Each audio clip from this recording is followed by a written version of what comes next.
할렐루야! 아멘. 할렐루야! 아멘. 우리 한번 양옆에 앞뒤로 인사하겠습니다. 하나님은 당신을 너무나 사랑하십니다. 인사하겠습니다. 하나님은 당신을 너무나 사랑하십니다. 하나님은 당신을 너무나 사랑하십니다. 할렐루야. 자, 이렇게 얘기합시다. 하나님의 말씀은 살아있습니다. 인사하겠습니다. 시작. 하나님의 말씀은 살아있습니다. 하나님의 말씀은 살아있습니다. 아멘. 그렇습니다. 하나님의 말씀은 살았고 또한 움직이고 또 우리 속에서 역사하고 있는 줄 믿습니다. 우리가 믿음으로 주님의 은혜를 받아들이고 그 말씀을 가지고 살아간다는 것, 이것은 참 쉬운 일이 아니에요. 그럼에도 불구하고 하나님 앞에서 우리가 우리의 믿음을 온전히 드리며 정말 살아가는 믿음의 역사가 오늘 말씀을 통해서 나타날 줄로 믿습니다.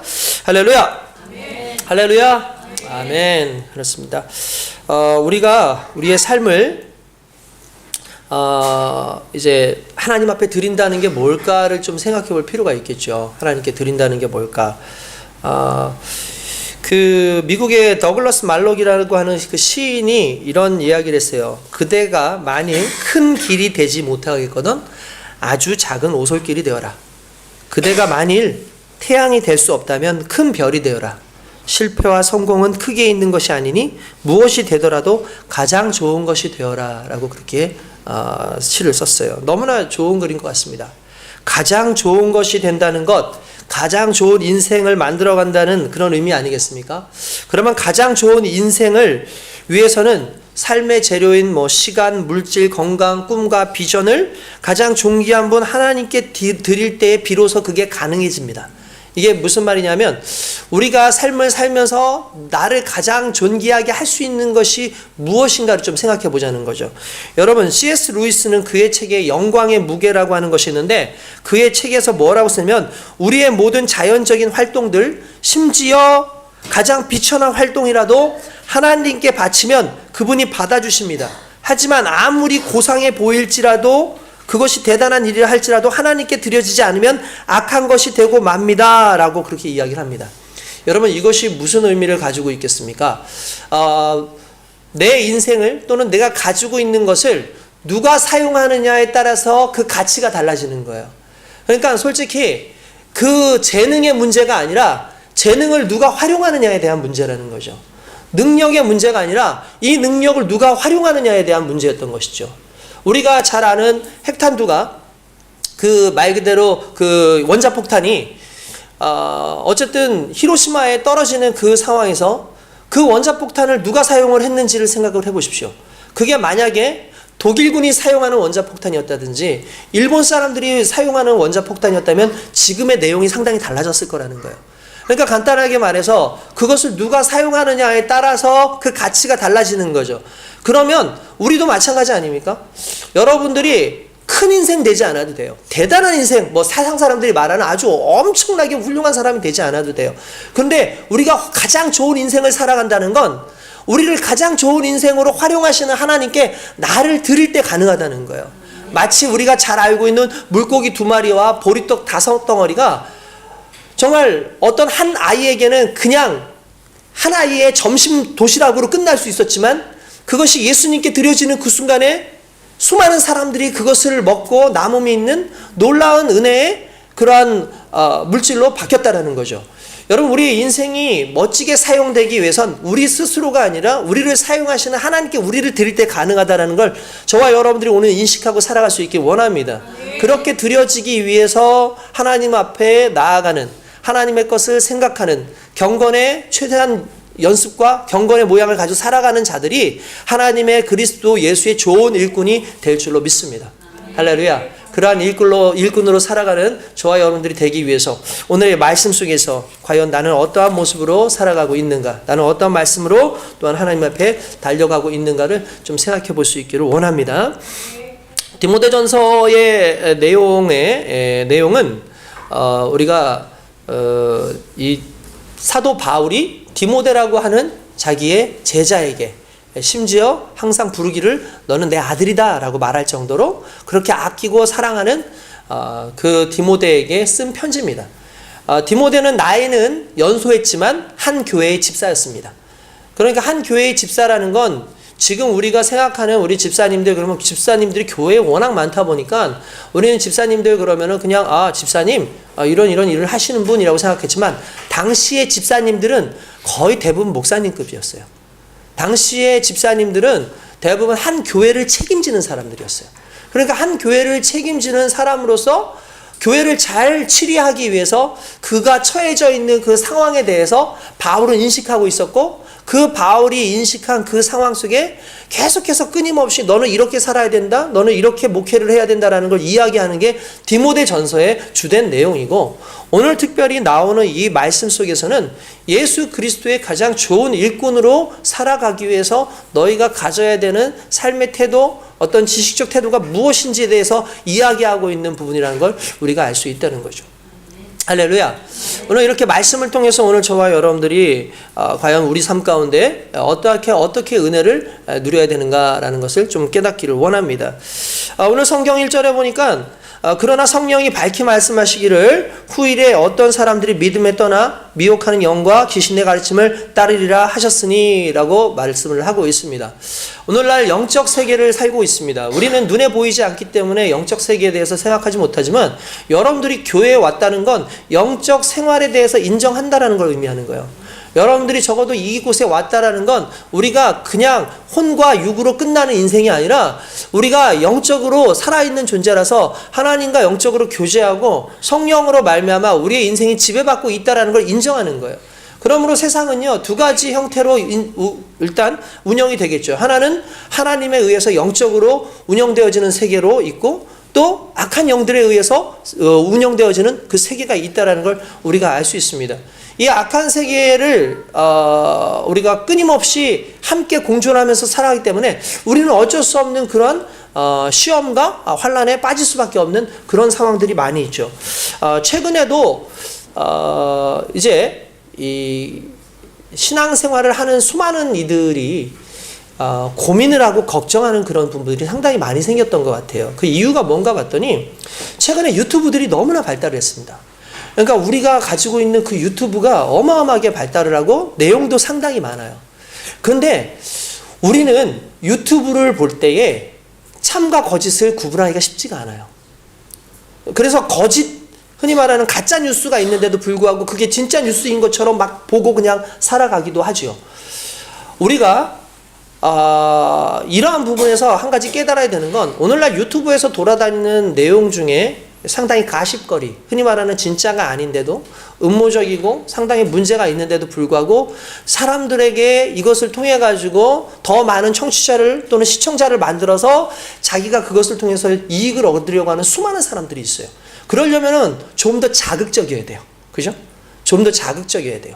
그리고 뭔가 조금 더 사람들한테 이게 뭔가 혹할 수 있는 어떠한 그런 것들을 내밀어야지만 된다라는 거죠. 근데 안타깝게도 이것이 그냥 일상생활 속에서만 아니라 신앙적인 문제에 있어서도 그러한 것들을 건드리는 경우가 상당히 많이 있어요. 그 중에서 가장 큰 문제가 무엇일까를 한번 생각을 해보니까, 여러분 전에도 한번 얘기해 드린 적이 있어요. 메시지가 너무나 확고해. 메시지가 너무나 확실해. 그래서 저 사람의 메시지가 너무나 확실해서 내가 반박할 논리가 없어요. 그러면 반박할 논리가 없으면 그냥 지고 항복하고 끝날까요? 사람들이? 그러지 않아요. 정치하는 사람들도 정치하는 적들이 말하는 것이 너무나 자명하고 당연한 이야기를 하고 있는데도 불구하고 그것에 대해서 내가 더 이상 그걸 말로 표현을 할 수 없다, 말로 내가 어떻게 이길 수 없다 그러면 무엇을 공격하죠? 맞아요. 메신저를 공격해요. 무슨 말이냐면, 메시지가 전혀 문제가 없다고 하면 논리를 살짝만 바꾸면 돼요. 이 메시지를 전하고 있는 저 사람이 문제 있는 사람이야 라고 그러면 아무리 메시지가 맞다 할지라도 이 메시지는 가짜가 돼버리는 거예요. 이해되십니까?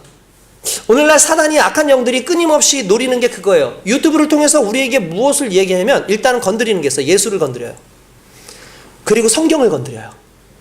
예수를 건드리고 성경을 건드리게 되면 지금 나와 있는 성경의 모든 내용과 예수님의 실존성까지도 다 허구가 돼요. 근데 놀랍게도 제가 한번 확인을 해봤어요. 이걸 도대체 누가 얘기할까? 크리스찬이 얘기하는 게 아니에요. 대부분 안티 크리스찬들로부터 시작을 해요. 그걸 흔히 말하는 음모론이라고 얘기를 해요. 그리고 그 내용이 전혀 없는 얘기에서 나오지 않아요. 실제로 존재하는 얘기를 나름의 시선을 가지고 시각을 가지고 만들기 시작을 해요. 여러분들 간단하게 여러분들 말씀을 좀 드리면, 여러분 가짜 참기름에 가장 많이 들어가는 재료가 뭐죠? 진짜 참기름이요. 가짜 참기름에 가장 많이 들어가는 그 재료가 진짜 참기름이에요. 그러니까 무언가 음모를 만들 때 무조건 말도 안 되는 걸 넣으면 사람들이 믿지 않아요. 그런데 적어도 어느 정도 선까지 넣으면 사람들이 이거 맞는데? 그러니까 이것도 맞겠지라고 생각을 하기 시작한다는 거죠. 근데 이것을 구분할 수 있는 능력이 없어요. 구분할 수 있는 능력이 없어요. 심지어 유대인들은 성경을 읽을 때 어린 친구들한테는 18살 이전까지는 성경 외에 다른 종교적 도서나 어떤 신앙적 그 도서를 못 보게 한대요.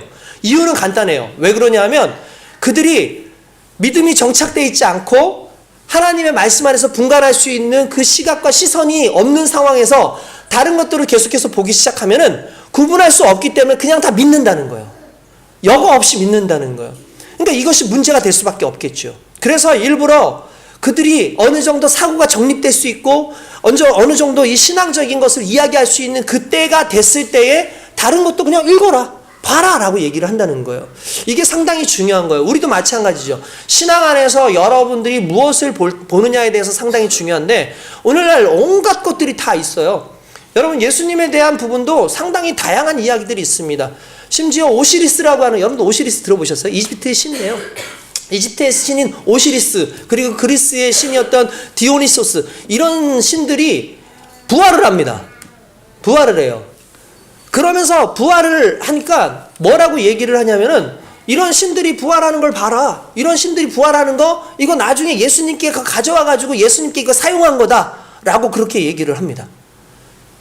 그런가 하면은요, 여러분 어떤 사람들은 그래요.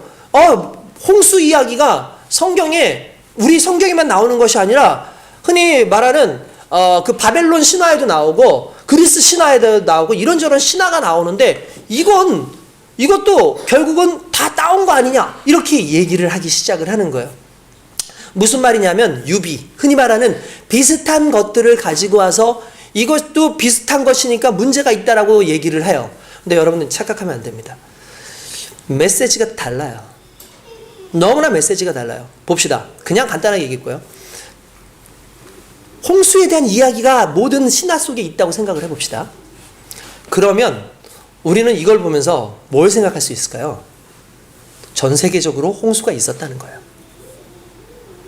이게 성경에 나와 있는 구체적인 내용이 아니라도 전 세계적으로 사람들이 홍수에 대한 이야기를 썼다는 건 대홍수에 대한 어떠한 부분이 다 유사적으로 경험이 되었든 아니면은 이야기가 되어졌든 구전이 되었든 있었다는 거죠. 그러니까 결국 성경에 나오는 이 내용에 대해서 허구성을 말하는 것이 아니라 간단하면서 이것이 성경에만이 아니라 성경 이전에 나눠지기 이전에 수많은 부분에서도 비슷한 어떤 유래들이 있었구나라는 걸 충분히 얘기할 수 있는 내용이라는 거예요. 뿐만 아니라 디오니소스 그리고 아까 전에 말씀드렸던 그 오시리스 이런 신들, 이집트의 신들 이런 내용들을 예수가 따가지고 왔다. 여러분 그 신들의 특징이 뭔지 아십니까? 그 신들은요 신들끼리 싸워요. 신들끼리 싸우고 신들끼리 음해하고 그러다가 어떻게 죽어요. 그리고 난 다음에 부활해요. 근데 3일 만에 부활했다는 얘기도 없어요. 그 사람들은. 근데 여러분 예수의 부활은 질적으로 달라요. 예수의 부활은요 자기 백성을 위해서 죽는 죽음이에요. 자기 백성을 위해서 부활을 해요. 이 말은 무엇을 의미하는 거냐면 수많은 똑같은 내용들이 존재합니다. 근데 우리 기독교에 나와 있는 내용이 비슷하다고 해서 그걸 똑같이 보게 되느냐? 아니라는 거예요. 왜 다르냐면은 능력이 달라요. 영적으로 해석이 다르고 메시지가 달라요. 우리 간단하게 말하면 여러분들 오늘날 논문이 또는 오늘날 시나 아니면 여러분들 국문학적인 어떤 내용들이 자세히 보면 비슷비슷해요. 그러면 표절 시비가 나와요. 표절 시비가 나요. 그러면 그 표절 시비가 된 그것은 다 표절이 된 걸까요? 아니에요. 그러니까 여러분들 우리가 이걸 알아야 돼요. 심지어 어떻게까지 오늘날 이야기가 나오냐면 예수 성경에 대해서 무슨 얘기를 하냐면 옛날부터 이미 옛날 오래전부터 있었어요. 자유주의 신학자들은 역사적 예수라 그래가지고 예수에게 수많은 신화적 요소가 막 들어간 거다. 마치 단군 할아버지 그리고 뭐 무슨 내려오는 어떤 그런 우리나라에 내려오는 것들이 실은 가짜잖아요. 뭐 그리스 신화도 가짜잖아요. 그럼 모든 신화들이 가짜인 것처럼 예수님도 이것도 신화다라고 얘기를 하는 거예요. 근데 그 신화들과 예수 그리스도의 내용은 너무나 메시지뿐만 아니라 달라요. 말 그대로 누가 지어낸 이야기고 예수 그리스도의 이야기는 말 그대로 성도들이 경험해 온 이야기예요. 제자가 경험한 이야기예요. 이해되십니까? 말로 만들어진 이야기가 아니라 그런 신화가 아니라 말 그대로 예수에 의해서 예수를 따르던 제자들과 예수를 만난 사람들과 심지어 바울 같은 경우는 뭡니까? 예수가 부활하신 후에 누구를 만나고 심지어 500명의 성도들을 만나고 한 다음에 정말 마지막 때서 나 같은 사람도 만나주셨다라고 고백을 하잖아요. 그 고백이 있고 지금까지 그 교회가 지금까지 유지가 되고 있고 우리 가운데 오고 있고 놀라운 건 성경에 나오는 내용이 그 기적의 사건이 그때로 끝난 게 아니라 오늘날에도 기적이 일어나요. 귀신이 막 내어 쫓겨지는 역사를 전 눈으로 봤고 여러분들도 본 분들도 있고 병 낫는 사람들이 그냥 교회에서 더 이상 병원에서 고치지 못한다 그러는데도 병 낫는 사람들도 있어요. 뿐만 아니라 그 자리에서 일어나는 사람, 말 못하는 사람이 말을 하는 경우도 있고 정말 성경에 나와 있던 역사가 살아계신 하나님의 은혜 가운데 성령으로 말미암아 오늘날까지 우리 가운데 있는 거예요. 결국 이 모든 역사 가운데 수많은 음모론자들이 끊임없이 예수님의 성경의 이야기를 여러 가지를 막 묶어가지고 아니다, 틀린 거다, 예수는 가짜다라고 얘기하지만 그렇지 않습니다. 아니 성경만이 아니라 예수에 대해서 끊임없이 얘기해요.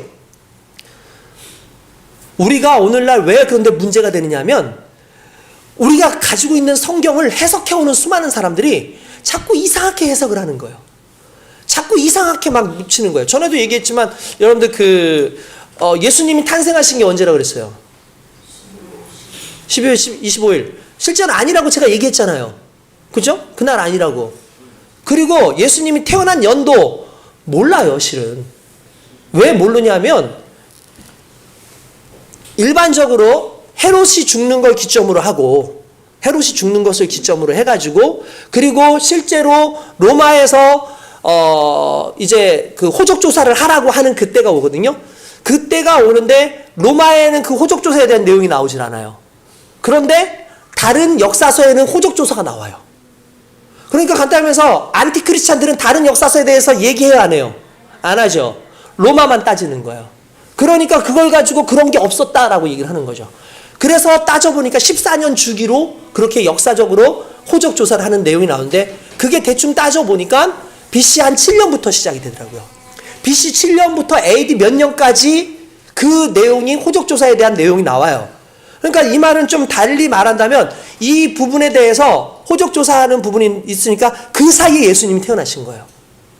그러니까 우리가 정확하게 예수님이 언제 태어나는지 모르죠. 지금으로부터 2000년 전이니까 정확한 과학적 기술이 발달되어 있는 것도 아니고 기술을 한다고 해도 예수님 마리아가 그때 언제 태어났어 이렇게 얘기한 게 아니고 제자들이 뒤에 받아서 쓴 거니까 이게 되지 않는 거예요. 그런데 놀랍게도 중요한 것은 그러니까 그걸 공격을 하는 거지 사람들은. 근데 애초에 제가 말씀드렸잖아요. 정확한 연도가 있는 게 아니다. 알지 못한다. 그러나 예수에 대해서 역사적 사건이 있어요. 스웨토니우스라고 하는 1세기 학자가 예수 그리스도를 당시에 반란군 수장이라고 얘기를 했어요. 그리고 타키투스라고 하는 1세기의 사람은 예수가 빌라도에게 처형됐다는 얘기를 역사가가 써요. 역사가가 딴 사람이 쓴 게 아니라.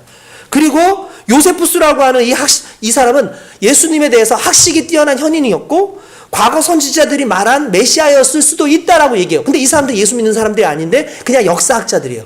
그 역사학자들이 얘기를 했기 때문에 실제로 예수가 아닐 수는 없어요. 예수는 분명히 태어나신 분이고 예수는 역사적으로 존재했어요. 그리고 그 예수에 대해서 부활이 없었다면 제자들은 존재할 수가 없는 거예요. 왜냐하면 십자가에서 죽은 수많은 반란의 세력들이 있지 않습니까? 다 끝납니다. 다 끝나요. 근데 유일하게 예수님만 그것이 우리가 믿는 예수님으로서 오늘날 존재를 하는 이유가 뭐냐면 부활의 놀라운 사건이 있었다는 거예요. 그 부활의 놀라운 사건이 없었으면 교회가 운영될 수가 없어요. 예수님의 제자들 어떻게 됐을까요? 예수님의 제자가 12명 아닙니까? 12명 중에서 유다, 가룟 유다는 어떻게 해요? 예수님을 팔아먹고 자기가 목을 매달아서 죽어요. 나머지 11명, 그리고 새롭게 뽑힌 사람, 마띠아라고 하는 사람이 뽑히는데 그 12명 중에서 한 명, 바로 예수님의 사랑하는 요한을 제외하고는 모든 사람이 어떻게 죽었는 줄 아십니까? 순교했어요. 여러분, 허구인 예수를 위해서 순교할 수 있습니까? 존재하지 않는 예수를 위해서 여러분들 순교할 수 있어요? 그들이 심지어 거꾸로 매달아 죽기도 하고 X자로 죽기도 하고 어떤 사람은 불에 타서 죽기도 하고 도마 같은 사람들은 진짜 껍데기가 막 벗겨져 가지고 막 죽는 그런 사람들도 있고 이게 가능한 이유는 그리스도의 부활을 경험했기 때문이에요. 아멘. 그들이 예수를 경험했기 때문이에요. 오늘날 이 부분에 대해서 수많은 음모론들이 있어요. 심지어는 어떤 사람은 뭐냐면 도마복음서가 있는데 도마복음서는 심지어 예수님 그 복음서보다 빨리 나왔다. 근데 그 내용을 보니까 예수에 대한 죽음의 내용이 안 나오더라. 뭐 이런 내용이 나와요.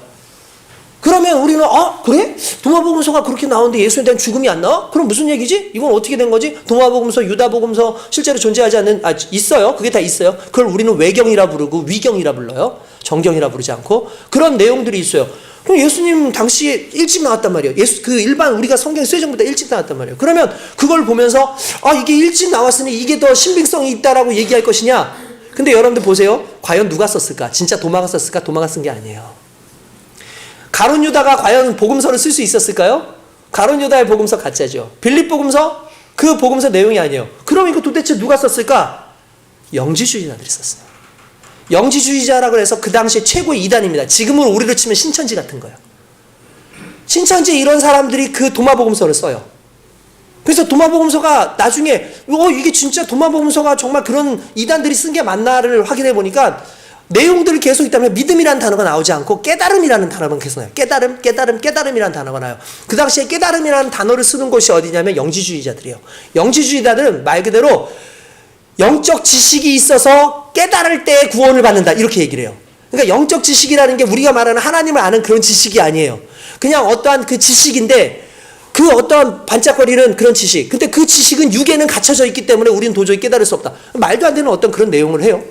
그런 지식을 가지고 막 얘기를 해가지고 그런 지식들로 깨달아야 된다라는 얘기인데 도마복음서에 깨달음이라는 단어가 계속 나오는 거예요. 무슨 말이냐면 그 당시에 영지주의자들이 그 글을 쓴 거예요.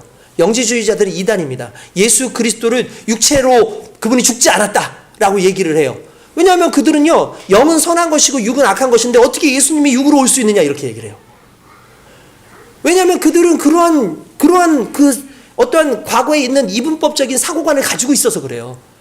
여러분 물어봅시다. 육은 더러운 겁니까? 아닙니다. 하나님께서 인간을 만드시고 나서 이렇게 말씀하셔요. 보기에 좋았더라. 우리의 육신은요 너무나 아름다운 거예요. 그런데 당시 고대 시대에 이단들은 육신은 더러운 거, 추한 거 이렇게 얘기하고 영은 숭고한 거 이렇게 얘기를 하는 거예요. 그래서 영으로만 예수님이 존재했기 때문에 육신이 안 왔다. 여러분 다시 말씀드립니다. 예수님이 만약에 육신으로 오지 않았다면 우리 죄는 그대로 있는 거예요. 죄는 우리의 육신의 짓잖아요.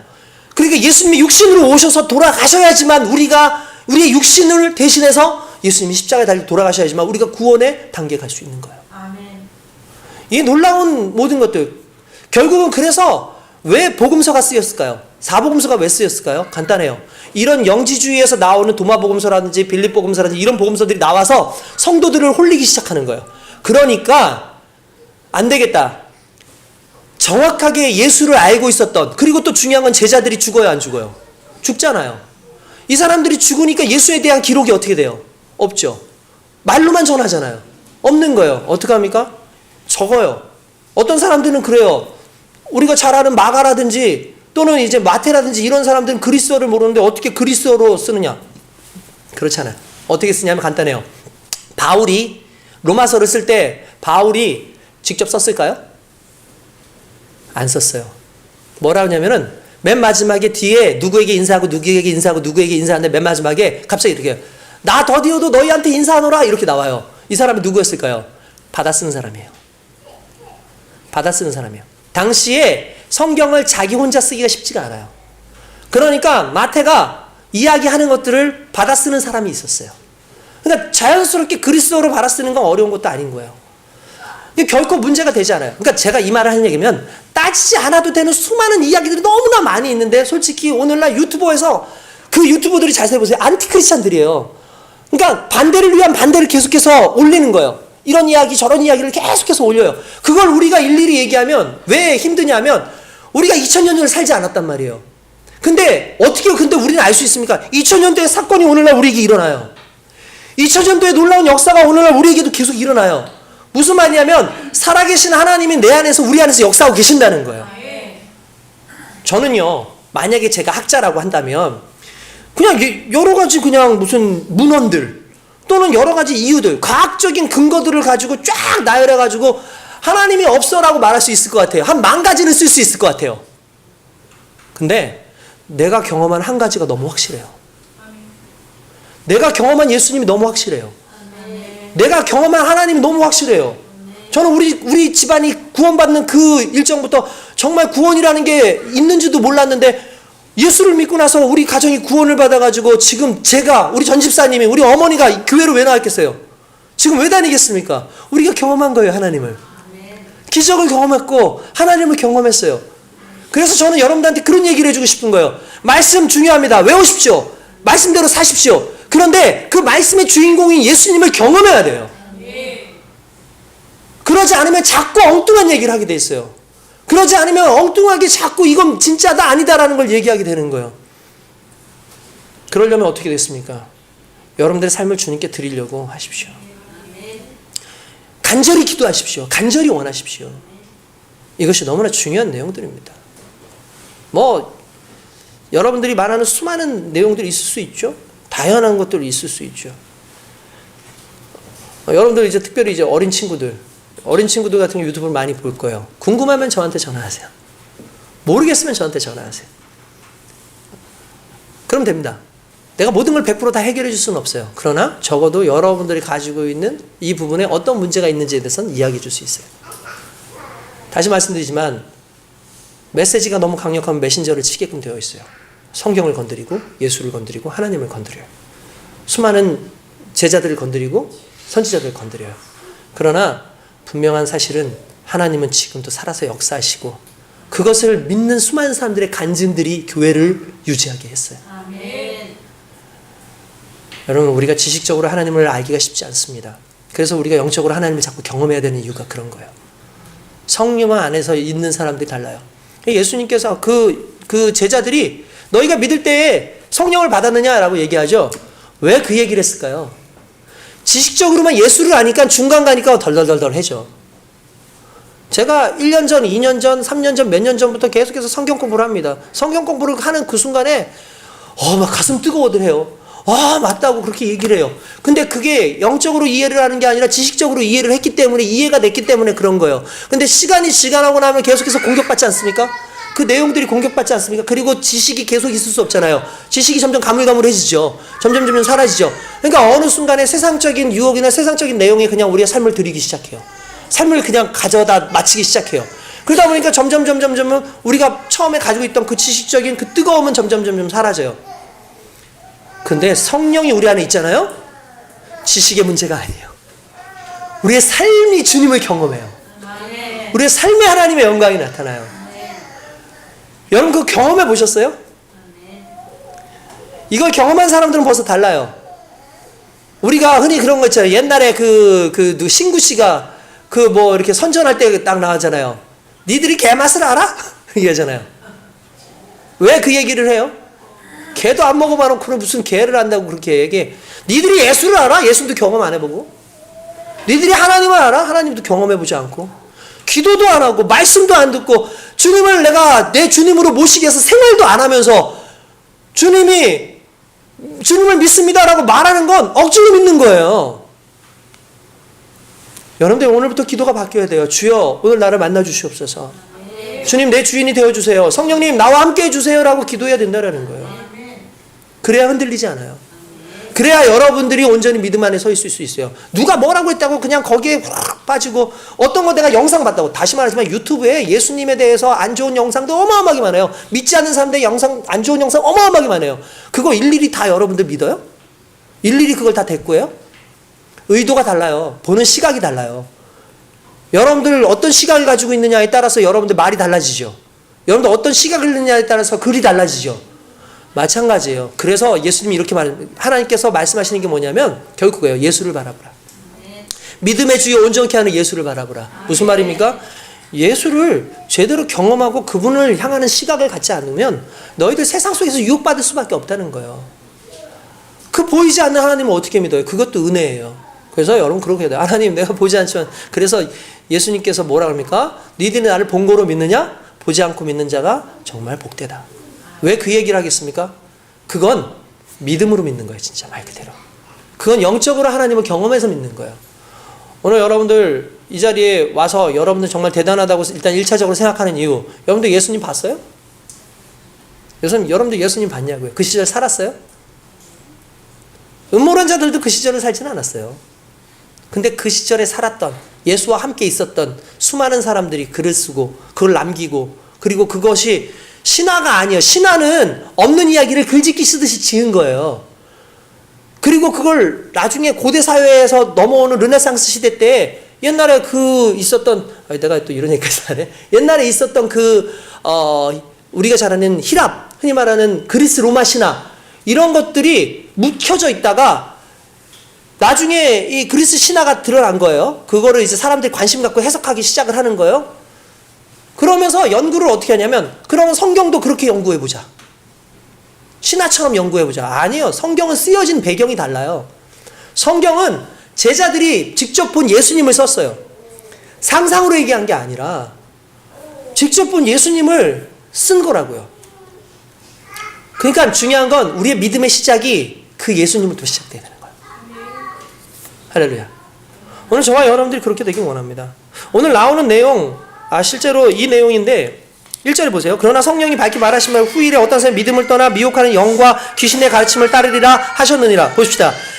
성령이 밝히 말씀하셨대요. 무슨 말이냐면 성령께서 분명히 내게 말씀하셨는데, 바울이 얘기하는 거예요.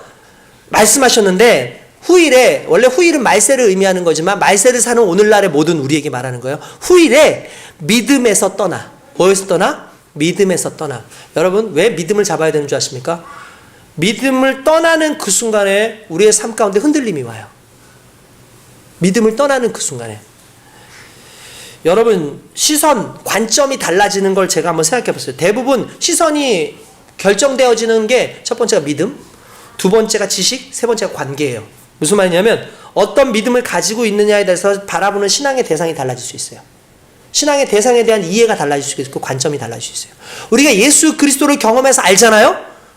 그러면 예수 그리스도의 믿음에서 벗어나질 않아요. 그죠? 근데 예수 그리스도에 대한 믿음에서 벗어나서 하는 순간부터 온갖 수많은 믿음의 대상들이 눈에 들어오기 시작하는 거예요. 그리고 뿐만 아니라 지식. 여러분 어떤 지식을 가지고 있느냐에서 틀이 결정되는 거예요. 여러분들 과학자들은 과학의 틀로 예수 그리스도를 발견하길 원합니다. 그죠? 문학자들은 문학의 틀로 예수 그리스도를 발견하게 해요. 오늘날 그 성경 신약이라든지 구약이라든지 이런 구약을 바라보는 신학자들이 오늘날 정말 엉뚱한 이야기들을 상당히 많이 해요. 왜 그러냐면 양식 비평, 문학 비평, 무슨 비평, 그런 것도 상당히 그 시대적인 거죠. 사회적 비평, 이런 것, 비평학들이 엄청나게 많거든요. 그걸 사용하는 사람들마다 말하는 게 다 달라요. 성경에 대해서도. 그러니까 자기가 알고 있는 지식이 무엇이냐에 따라 그 지식을 빗대어가지고 신앙을 보기 시작하는 거예요. 근데 여러분들이 얼마나 많은 지식을 가지고 있습니까? 여러분들이 가지고 있는 지식이 온 세상의 지식인가요? 여러분들이 가지고 있는 지식이 얼마나, 여러분들은 아무리 똑똑해도 세상에 있는 지식의 한 100만 분의 1도 모르는 거예요. 아니 우주 전체를 터져서 그 원리 그걸 알아요? 우리가 뭐 진화 얘기도 할 수 있고 다양한 수많은 것들을 하겠지만 이렇게 기계적으로 이렇게 예민하게 정말 하나만 잘못 만져도 사람이 망가져버리는 이 모든 구조가 그냥 우연찮게 시간이 흘러가지고 만들어졌다고 생각을 하십니까 여러분들? 난 그게 더 솔직히 더 믿기 힘든 일이라고 생각해요. 하나님께서 정교하게 인간을 만드시는 그런 모든 과정 속에서 창조되어진 과정 이후에 진화적인 어떤 부분이 있을 수 있겠죠. 왜냐하면 사람이 유전적으로 계속 나가다 보니까 다른 유전과 다른 유전이 만나니까 또 새로운 유전의 어떤 모습들이 있을 수 있겠죠. 근데 그렇다고 해서 우리가 지식적으로 모든 걸 알 수 있냐? 그렇진 않다는 거예요. 그런가 하면 여러분 사람들이 어떤 관점을 갖게 되는 데 있어서 가장 중요한 것 중에 하나가 관계예요. 간단히 말하죠. 우리 아버지가 얘기했는데요. 그럼 믿어요. 우리 엄마가 얘기했는데요? 그럼 믿죠. 누가 얘기했는데요? 믿죠. 우리 선생님이 얘기해 줬는데요? 믿죠. 그러니까 그 관계에 의해서 그래요. 그 관계에서 내가 그 관계를 신뢰하게 되면 그 관계에서 나오는 모든 것들을 맞춰가지고 내 관점으로 잡아요. 그러니까 그 말은 제가 무슨 말을 하려냐면 사람들은 객관적으로 무언가를 대상화하기가 쉽지 않은 거예요. 무언가를 관점화한다는 것 자체가 이미 내가 어떤 틀 안에 있구나라는 걸 생각하는 거예요. 그래서 예수님께서 말씀하시는 게 아니면 세상의 모든 것이 헛되고 모든 것이 이미 창조되어진 것들이지만 그런 관점에서 흔들리지 않는 유일한 것 창조하신 분. 그분의 관점에서 보면 답이 나오는 거죠. 예수에서 관점에 보면 답이 나와요. 간단히 말해서 왜라는 말을 했는데 그 왜라는 말을 해가지고 결국 따라 올라가 봤더니 왜를 주신 분이 누군가 했더니 하나님이야. 그러면 그 왜가 답이 나오는 거거든요. 여러분들 다시 얘기할게요. 여러분들 살아가면서 예수님에 대해서 믿음을 가지고 살아갈 때 예수 아닌 것에 대해서 수만 가지 수억만 가지의 여러분들에게 오는 것들이 많을 겁니다. 여러분의 지식적으로도 수많은 것들. 그러나 하나님은 살아계시고 그 하나님은 지금도 역사하고 계시고 그 하나님께서는요 오늘날 저와 여러분들에게 말씀을 남겨주시고 이 말씀이 그냥 아무나 그냥 무슨 그리스 로마 신화처럼 그냥 누군가 말도 안 되는 그냥 신들의 그런 이야기 그게 아니라 정말 하나님이 우리에게 주신 그걸 경험했던 사람들이 하나씩 한 땀씩 흔히 말하는 이태리 장인이 한 땀 한 땀 한 것처럼 정말 그 당시에 그 시대에 정말 필요한 말씀을 믿는 제자들이 하나씩 하나씩 써서 오늘날 우리에게 왔다는 것은 결국 그 말씀이 우리에게 너무나 생명이 있는 말씀으로 너희도 그렇게 살라는 것을 의미하는 거예요. 할렐루야. 아멘. 여러분 예수님 믿으십니까? 아멘. 여러분 진짜 우리 예수님을 믿고 살아가는 사람들 한 가지 알아야 돼요. 세상의 어떤 종교 어떤 신화도 예수님의 메시지에 비교가 되지 않는 이유가 뭐냐면 그들은요 정말 신화적 요소가 얼마만하게 많아요. 신화적 요소가 너무너무 많아요. 말도 안 돼요. 신들이 막 엄청나게 많아가지고 신들이 막 남봉짓을 하고 막 별의별 짓을 다 하고 그러죠. 근데 기독교에 있는 하나님은 너무 확실해요. 형상이 보이지 않아요. 왠지 아십니까? 형상이 보이는 신은 이미 만들어진 거죠. 그래서 하나님은 형상이 존재하지 않아요. 뿐만 아니라 하나님에 대해서 이야기를 하는 수많은 그런 관점들 중에서 세상의 모든 것들은요 다 복을 빌어요. 신들한테 복을 빌고 이렇게 얘기해요. 근데 기독교는 죄의 문제를 해결해요. 아니 보세요. 모든 신들이 죄 용서와 관련된 신은 없어요. 근원적 인류의 죄 문제를 해결하는 문제가 없어요. 그런데 기독교는 유일하게 근원적 우리의 문제 가장 중요한 문제인 죄의 문제를 건드려요. 그리고 그 죄가 해결됨으로 말미암아 그 죄를 위해서 예수님이 직접 죽어요. 어떤 신화에도 직접 신이 사람을 위해서 그 죄를 위해서 죽는 곳은 없어요. 예수 그리스도만 유일하게 우리를 위해서 죽으시고 부활하셨다는 사실. 이 사실은 너무나 위대한 사건인 거죠. 우리가 그걸 믿는 거예요. 우리는 그 믿음을 가지고 지금 살고 놀라운 건 그때로 끝난 게 아니라 지금까지 그 역사가 계속 일어나고 있어요. 아멘. 수천 년이 지났는데 중간에 기독교가 말살될 뻔했는데도 불구하고 계속해서 왜 그럴까요? 하나님의 역사는 살아있기 때문에 그렇습니다. 물론 우리가 잘 모르는 것, 잘 해석하지 못하는 것도 있을 거예요. 왜냐하면 그 당시 문화를 우리가 다 알 수는 없잖아요. 기독교 안에는요, 여러분들 착각하지 말아야 될 거 한 가지만 더 얘기할까요? 성경에 나와 있는 사람을 본받는 게 아니에요, 우리는. 우리가 지금 제가 제일 두려운 게 뭐냐면, 그러면서, 정말 기독교는 진짜다라는 걸 다시 한번 느끼는 게 뭐냐면, 사람들을 부정적으로 써요. 다윗? 우리는 옛날에 모를 때는 다윗의, 정말 대단한 사람, 이렇게 생각하잖아요. 근데 여러분, 다윗이 어떤 사람이었어요? 남의 아내를 빼앗고, 남을 죽인 사람이에요. 바울? 그 사람 예수 믿기 전에 뭐 했던 사람이죠? 예수 믿는 사람 죽이러 다녔던 사람이에요. 베드로? 예수님을 거부한 사람이에요. 그러면 성경에 나와 있는 그들을 본받으라고요? 아니에요. 바울이 그래요. 나를 본받아라라고 얘기하거든요. 나를 본받으라는 말은 그 사람이 본이 돼가지고 그 사람을 보라는 게 아니라 그 본받으라는 의미는 내가 누굴 바라보고 있는지를 보라는 뜻이에요.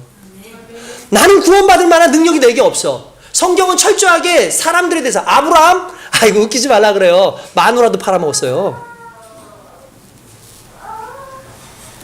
하나님이 약속 줬는데도 불구하고 엉뚱하게 하가를 취해가지고 또 이삭 나가지고 이스마엘 나가지고 결국 지금 중동에 지금 회교가 이스마엘로 인해서 나타난 거 아닙니까? 무엇을 얘기하는 겁니까? 사람은 완전할 수 없어요. 성경은 그걸 이야기해요. 그러니까 사람 믿지 마. 다윗 믿지 마. 바울 믿지 마. 누구 믿지 마. 예수 믿어. 왜 예수 믿냐? 예수는 그들의 죄를 용서하셨어. 예수는 그들을 끌어안으셨어.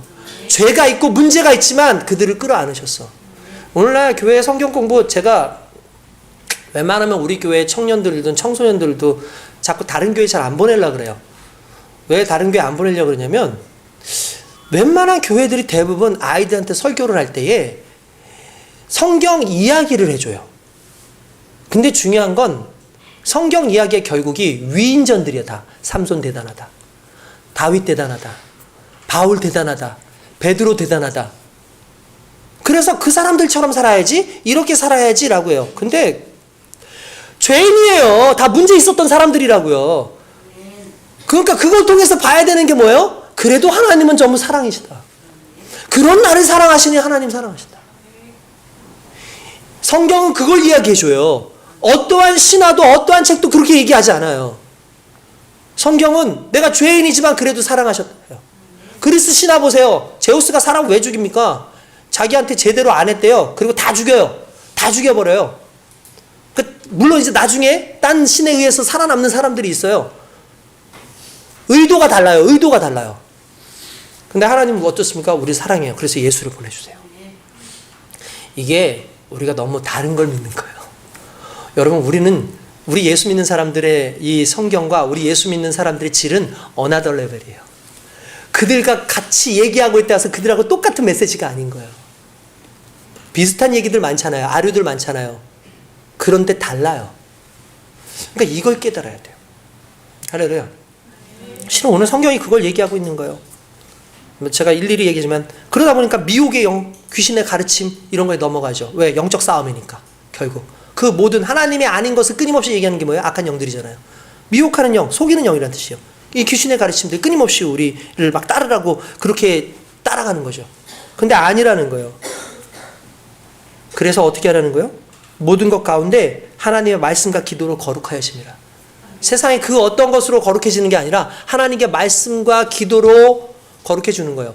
간단히 말해서 그 당시에 사람들이 영지주의 얘기했었죠. 그러다 보니까 이 영지주의자들은 어떻게 얘기했냐면은 자기의 육신은 함부로 하면 그러니까 육신을 막 쳐가지고 복조 두 가지 종류로 나눠져요. 하나는 어차피 육신은 더러운 것이고 영은 깨끗한 거니까 육신은 함부로 써도 된다라고 말하는 사람들이 있어요. 그러니까 온갖 음란한 거에 다 쳐해도 상관없어. 우리 영만 구원받으면 돼. 이게 말이 안 되는 거죠. 그런가 하면 어떤 데는 우리의 육신을 자꾸 강제로 구금시키고 막 절제하게 해야 돼 라고 얘기하는 거예요. 근데 목적이 뭐예요? 우리의 육신이 자꾸 이상한 짓 하니까 그 막 절제해야 돼. 이렇게 얘기하는 사람들이 그게 스토아파죠. 나중에 금욕주의 이런 것들. 근데 그게 아니에요. 우리 예수님은 우리의 영과 우리의 육이 자유롭다고 말씀하셨거든요. 우리의 영과 육이 그리스도 예수 안에서 깨끗해졌다고 얘기하거든요. 그러니까 그 이단들은 뭐라 하냐면 야 제사 음식 먹으면 안 돼. 야 뭐 나쁜 거 혼인 같은 거 하면 안 돼. 심지어 혼인도 못하게 했어. 이단들 중에선. 왜냐면 육체와 육체가 섞으면 약한 것만 나오니까 혼인도 못하게 하니까 혼자 살아라. 그러면 인류가 없어지지. 그렇게 살라고 막 얘기를 해요. 그러니까 뭐라고 얘기해요? 예수님께서 그 바울이 말하는 게 뭐냐면 이거예요. 야, 먹는 거가 더럽게 하는 게 아니고 먹는 걸로 깨끗해지는 게 아니고 육신으로 깨끗해지는 게 아니라 우리가 구원받고 우리가 거룩해지는 것은 하나님과 말씀과 기도로 우리가 거룩해지는 것이지 그걸 먹었기 때문에 안 먹었기 때문에 우리가 거룩해지거나 부정해지는 게 아니야라는 걸 얘기합니다. 그래서 계속 얘기하는 게 뭐예요? 경건의 연습하라고요. 제가 오늘 자꾸 시간이 길어지기 때문에 오늘 기회 못하고 이 정도에서만 하는데 하나님은 살아계십니다. 이걸 논리적으로 자꾸 해석을 하려고 그런다고요? 해석되어질 수 있는 게 아니에요. 그래서 하나님을 경험해야 돼요. 기도하면서. 여러분들 삶 가운데 예수 그리스도의 말씀을 가지고 자꾸 경험하고 경건의 연습을 하는 거죠. 그래서 말씀을 자꾸 해야 돼. 매일매일 말씀 보고 기도하고 그 하나님의 말씀대로 살려 그러면 그 하나님의 말씀이 경험되어져요. 그렇게 살아가는 저와 여러분 되시길 주님의 이름으로 축원드립니다. 오늘 말씀을 다 끝맺지는 못했습니다. 다음에 또 한번 진행을 해서 이 내용의 좀 더 핵심을 이야기하겠지만 한 가지만 아십시오. 여러분들은 하나님과 예수 그리스도의 좋은 일꾼들입니다. 그 좋은 일꾼들은 그의 시선, 그의 생각, 그의 모든 것 속에 그리스도를 경험하는 그 경험이 있어야 돼요. 그래서 세상적 지식이나 세상의 그러한 것들로부터 정확하게 그것을 구별해낼 수 있는 그 말씀의 기준이 생겨야 될 줄로 믿습니다. 할렐루야. 하나님의 은혜가 오늘 저와 여러분들께 주님의 축원드립니다. 기도하겠습니다. 우리